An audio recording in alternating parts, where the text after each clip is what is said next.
Hello there. Today I'll be providing a summary and reflection on Paul's teachings in Romans 3:21-26. As we begin this reflection with verse 21, what immediately captures my attention are the initial words, "but now." This phrase serves as a contrast to Paul's prior argument. Previously, Paul was addressing the Jewish belief in achieving righteousness by a strict adherence to the law. In verse 20, he challenged this mindset, stating, "For by the works of the law, no human being will be justified in his sight, since through the law comes knowledge of sin." In verse 21, Paul counters this belief, redirecting attention towards the Messiah, who is Jesus, and his monumental accomplishments. Paul suggests that the law and prophets anticipated the Messiah's arrival, and that Jesus' life, death, and resurrection brought fulfillment to those prophecies.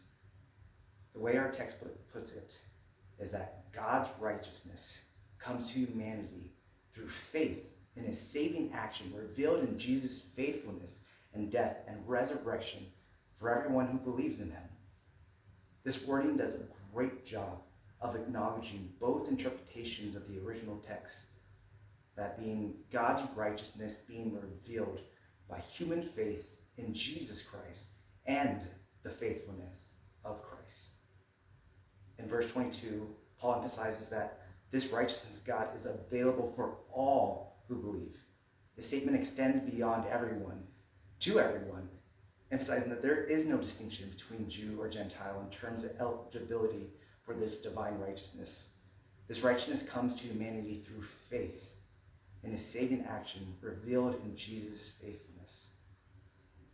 In verse 23, Paul reiterates the challenging truth. Even Jews who religiously adhere to the law inevitably fall short of God's righteousness.